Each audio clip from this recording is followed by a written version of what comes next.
بسم الله الرحمن الرحیم. مختصرا مهمان نوازی فضیلت و ثواب حواله سره ډیر کسان داسې دي چې هغوی ته کیدای شي خدای دولت ورکړی وي، مال ورکړی وي، اما مهمان نواز نه دي، ولمنه نشته یا ولمنو سره هغه قدر نشته دی. نو پکار دی چې ما تاسو اسلام رو سره پیغمبر و اهل بیت و حدیث رو سره لږ دې باندې ځان پوهېږو چې مهمان څومره زیات فضیلت و عظمت و ثواب دی. پیغمبر یی چې من کان یؤمن بالله والیوم الاخر فلیکرم ضیفه، څوک چې خدای به قیامت باندې ایمان وي پکار دی هغه د ولمون احترام وکړي، اکرام یې وکړي، عزت یې وکړي.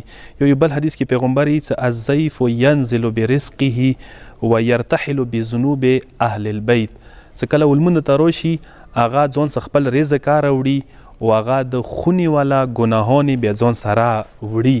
دا څومره عظیم کلام دی چې که چیرې ولمون ته راغو هغه خپل رزق ځان سره راوړي، یعنې که هغه چای د څه وخوړه څه شو هغه پروردګار درته پره کوي او هغه یې تا ګناهان ځان سره وړي.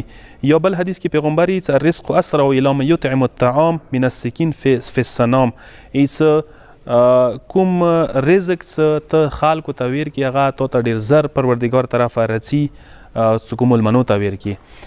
اوښ کوم ډونګا دی چې هغه کې ته توره ووایي هغه ډېر زر وکې نوځي، هغه نه زر ته خدای هغه رزق پره کوي چې کوم رزق ته چا باندې وخوري. یا یو بل حدیث کې پیغمبر یی چې کل بیت لا یدخل فیه الضیف لا تدخله الملائکه، کوم کور ته چې ولمنه نه راځي هغه کور ته ملایکې نه راځي.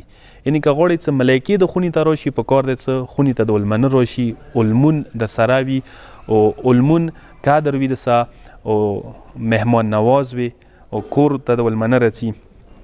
اندیشان سه مولا حدیث دی چې من اتاه الله مالا فلیصل به القرابه ولیحسن منه الضیافه، مولا دی چې چاته چې خدای مال ورکړي، دولت ورکړي، پکار دی چې هغه خپلوانو سه صله رحم وکړي او خلکو سه پکار دی چې خلکو ته مهمان نوازی ورکړي، مهمان نواز وي پکار دی. اندیشان سره اخیری حدیث ذکر کوم.